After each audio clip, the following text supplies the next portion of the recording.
السلام عليكم ورحمة الله وبركاته. الحمد لله. الحمد لله الذي نحمده ونستعينه ونستغفره ونؤمن به ونتوكل عليه. أما بعد.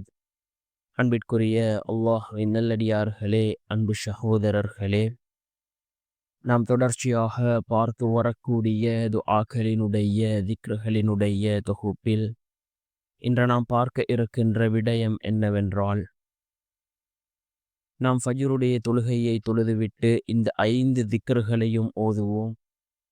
இந்த திக்ருகளினுடைய சிறப்புகளை அறிந்தவர்கள் இதனை ஓதாமல் இருக்க மாட்டார்கள்.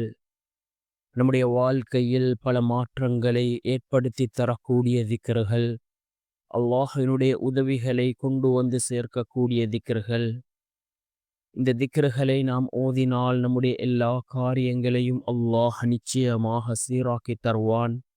அப்படிப்பட்ட மிகச்சிறந்த 5 திக்ருகளையும் அந்த திக்ருகளினுடைய சிறப்புகளையும் தான் நாம் இன்றைய வீடியோவில் பார்க்க இருக்கின்றோம்.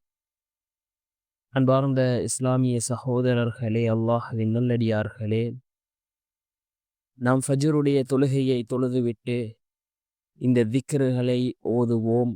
இதனுடைய சிறப்புகளை அறிந்து ஓதுவோம். நிச்சயமாக இந்த திக்ருகளுக்கு அல்லாஹ் எந்த சிறப்புகளை கூறியிருக்கிறானோ அந்த சிறப்புகளை நமக்கு வழங்குவான். அதில் முதலாவது திக்ர், அல்லாஹுக்கு மிகவும் பிடித்தமான 4 வார்த்தைகள் என்று ரசூலுல்லாஹி ஸல்லல்லாஹு அலைஹி வஸல்லம் அவர்கள் கூறிய திக்ர், சுப்ஹானல்லாஹ் வல்ஹம்துலில்லாஹ் வலா இலாஹ இல்லல்லாஹ் வல்லாஹு அக்பர். சுப்ஹானல்லாஹ் வல்ஹம்துலில்லாஹ் வலா இலாஹ இல்லல்லாஹு வல்லாஹு அக்பர். இந்த 4 வார்த்தைகளும் அல்லாஹுக்கு மிகவும் பிடித்தமான வார்த்தைகள் என்று கூறினார்கள் அருமை நாயகம் ஸல்லல்லாஹு அலைஹி வஸல்லம் அவர்கள். முஸ்லிம் என்கின்ற நபிமொழி தொகுப்பு நூலிலே இந்த ஹதீஸ் பதிவு செய்யப்பட்டிருக்கின்றது. அதே போன்று இரண்டாவது திக்ர், யார் ஒவ்வொரு நாளும் இந்த திக்ரை 100 தடவைகள் ஓதுகிறாரோ அவருடைய பாவங்கள் கடல் நுரையளவு இருந்தாலும் அல்லாஹ் மன்னிக்கின்றான் என்று கூறினார்கள் ரசூலுல்லாஹி ஸல்லல்லாஹு அலைஹி வஸல்லம் அவர்கள். புகாரி என்கின்ற நபிமொழி தொகுப்பு நூலிலே இந்த ஹதீஸ் பதிவு செய்யப்பட்டிருக்கின்றது. என்ன திக்ர் என்றால், சுப்ஹானல்லாஹி வபிஹம்திஹி. சுப்ஹானல்லாஹி வபிஹம்திஹி என்று 100 தடவை ஓதினால் கடல் நுரையளவு பாவம் இருந்தாலும் அல்லாஹ் அதனை மன்னிக்கின்றான். மூன்றாவது திக்ர், யார் இந்த திக்ரை கூறுகிறாரோ, சுப்ஹானல்லாஹில் அதீம் வபிஹம்திஹி.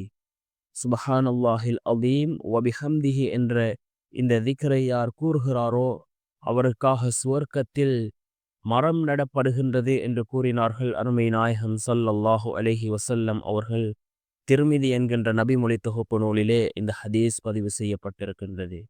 அதே போன்று நான்காவது திக்ர், இந்த 2 வார்த்தைகளும் சொல்வதற்கு மிக எளிதானவை, அல்லாஹ்வினுடைய தராசில் மிகவும் கனமானவை, அல்லாஹுக்கு மிகவும் பிடித்தமானவை என்று ரசூலுல்லாஹி ஸல்லல்லாஹு அலைஹி வஸல்லம் அவர்கள் கூறிய திக்ர், சுப்ஹானல்லாஹி வபிஹம்திஹி சுப்ஹானல்லாஹில் அதீம்.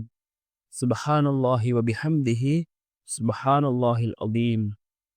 அல்லாஹுக்கு மிகவும் பிடித்தமான வார்த்தைகள், அல்லாஹ்வினுடைய தராசில் மிகவும் கனமானவையாக இந்த திக்ர்கள் இருக்கின்றது. அதே போன்று ஐந்தாவது திக்ர், ரசூலுல்லாஹி ஸல்லல்லாஹு அலைஹி வஸல்லம் அவர்கள் கூறினார்கள், இந்த திக்ர் இருக்கின்றதே இது சுவர்க்கத்தின் பொக்கிஷங்களில் ஒரு பொக்கிஷம் என்று கூறினார்கள்.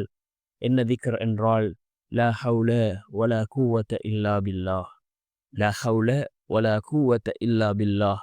இது சுவர்க்கத்தின் பொக்கிஷங்களில் ஒரு பொக்கிஷம் என்று கூறினார்கள் அருமை நாயகம் ஸல்லல்லாஹு அலைஹி வஸல்லம்